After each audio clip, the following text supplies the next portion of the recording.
देवताओं की स्तुति करके जो है लौकिक सिद्धि प्राप्त करना चाहते हैं, लौकिक साधनों को प्राप्त करना चाहते हैं, भोग प्राप्त करना चाहते हैं। और हमने वीतरागी को पूछ के भी वही किया क्या? तो मैं तो इस बात को कहता हूँ कि भैया किसी व्यक्ति ने डालडा मिलाया या कोई दूसरी वनस्पति मिला दी, कोई दूसरा तेल मिला दिया, तो वो बड़ा मिलावटी है कि इसने शुद्ध घी में डालडा मिला दिया वो बड़ा मिलावटी है? कौन बड़ा मिलावटी कौन है? किसने बड़ी मिलावट की है? जिसने डालडा में डालडा मिलाया है या कोई दूसरा तेल मिला दिया है वो बड़ा मिलावटी है कि जिसने प्योर शुद्ध घी में डालडा मिला दिया?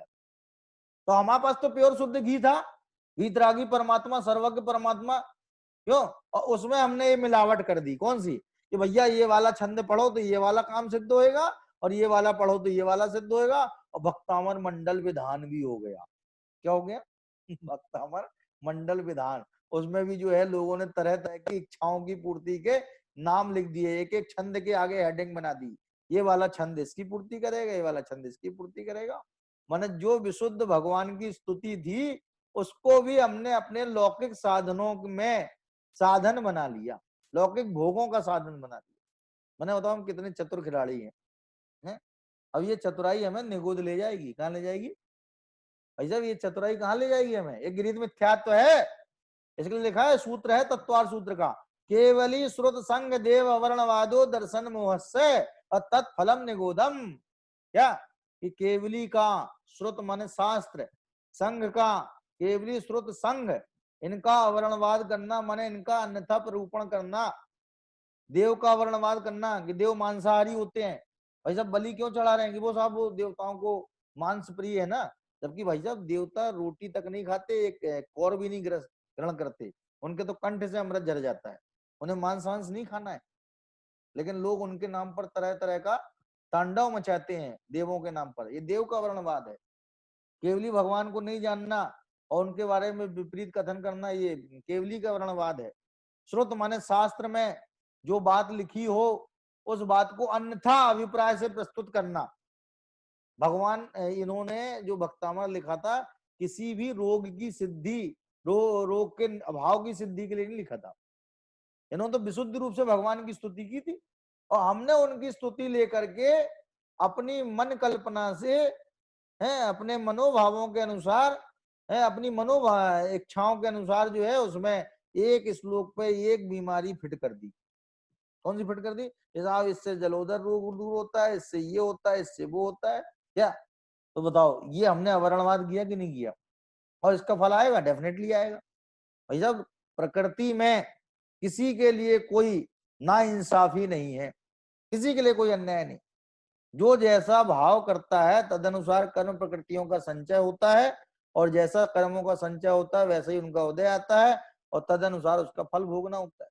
जो आज हम भोग रहे हैं वो पूर्व प्रारब्ध को भोग रहे हैं, और जो भविष्य में संचित कर रहे हैं वो जो वर्तमान में संचित कर रहे हैं भविष्य का इंतजाम कर रहे हैं। भविष्य में कैसा उदय आएगा कि वर्तमान हमारा कैसा है। इसलिए लोग कहते भी हैं कि हमारा भविष्य हमारे वर्तमान पर टिका है। नहीं साहब आज हम कितने संकलेश परिणाम करके कमा लेंगे, भविष्य में शांति से बैठ के खाएंगे। ये मूर्ख है ये संकलेश परिणाम करके कमा रहा है ना, तो ये पाप कमा रहा है। क्या कर रहा है? कमाई तो इसको पुण्य के उदय से हो रही है। पूर्व का जो पुण्य आया है उदय में आया है, तो जो इसके बाहर में कमाई हो रही है वो पूर्व पुण्य के उदय से हो रही है। लेकिन वर्तमान में ये पाप ही पाप कमा रहा है।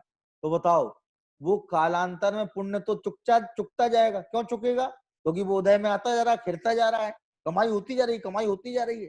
क्यों? नए नए संसाधन जुटाता चला जा रहा है और पाप बढ़ता चला जा रहा है। तो लास्ट में किसका ग्राफ बढ़ेगा, पाप का कि पुण्य का? ये अंत में क्या होगा कि वैसा वो पाप ही उदय में आ जाएगा। इसलिए ये कहा जाता है जिसका वर्तमान खराब होता है उसका भविष्य कभी अच्छा नहीं हो सकता। क्या? जिसका वर्तमान सही है, भाई साहब ये तो थ्योरी गलत है कि दुख के बाद सुख। थ्योरी है सुख के बाद सुख। थ्योरी क्या है? सिद्धांत क्या है? कि सुख के बाद सुख। जो आज सुखी है, जो आज अपने परिणामों में सुख का वेदन कर रहा है, कालांतर में भी सुख का ही वेदन करेगा। और जो आज अपने परिणामों में संक्लिष्टता का, संकलेश का वेदन कर रहा है, कालांतर में भी दुख का वेदन करेगा। अच्छा एक बहुत आओ, संकलेश परिणाम करके हम लोग स्वर्ग जाते हैं नरक जाते हैं? संक्लेश प्रणाम करके हम लोग स्वर्ग जाते हैं, नरक जाते हैं। तो भाई साहब वो आज हम भले संक्लेश प्रणाम कर रहे हैं, दुख उठा रहे हैं, लेकिन कल हमारा सुखमय जीवन होगा, पहले कहाँ होगा कि नरक में होगा और कहाँ होगा। भाई संक्लेश प्रणाम का फल क्या आएगा, नरक आएगा कि स्वर्ग आएगा। और परिणामों की विशुद्धि का फल क्या आएगा, नरक आएगा कि स्वर्ग आएगा। माने परिणामों में संतुष्टि, परिणामों में विशुद्धि, निर्मलता, इसका फल स्वर्ग है। तो सुख के बाद सुख होता है, दुख के बाद दुख होता है, ये सिस्टम ही गलत है कि दुख के बाद सुख, सुख के बाद दुख।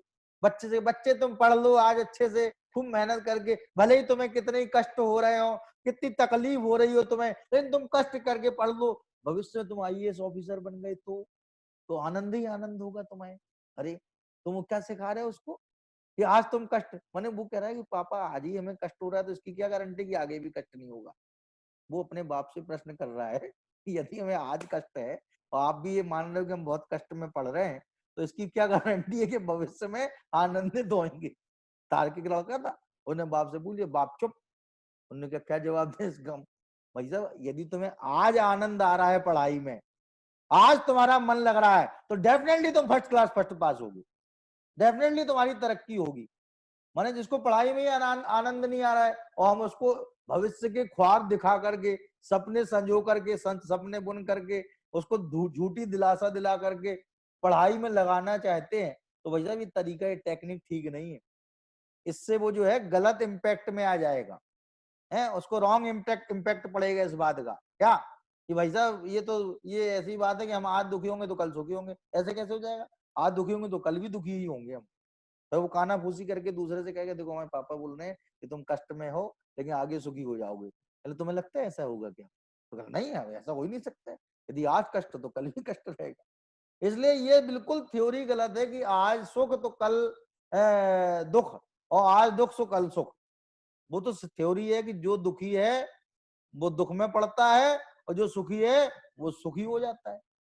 आचार्य कुंद कुंद ने तो गाथा लिख दी इसके लिए, पूरी की पूरी एक गाथा समर्पित है। क्या, जो शुद्ध जाने आपको वह शुद्धता को प्राप्त हो, अविशुद्ध जाने आपको अविशुद्धता को प्राप्त हो। यदि हम अपने आप को अशुद्ध मानेंगे तो परिणाम में भी अशुद्धता खड़ी रहेगी, और यदि अपने आप को शुद्ध स्वीकार करेंगे तो परिणाम खुद ब खुद निर्मल हो जाएंगे। इस तरह से जो है अपन ने ये बात इसलिए की कि भक्तामर को लौकिक कार्यों का साधक न मान करके, बल्कि ये परम पारणामिक भावों की प्राप्ति में निमित्त भूत और विशुद्ध परिणामों का कारण है, ऐसा अपने को स्वीकार करना चाहिए। आज चूंकि श्लोक नहीं चला है तो कल अपन श्लोक की चर्चा करेंगे। जय जय।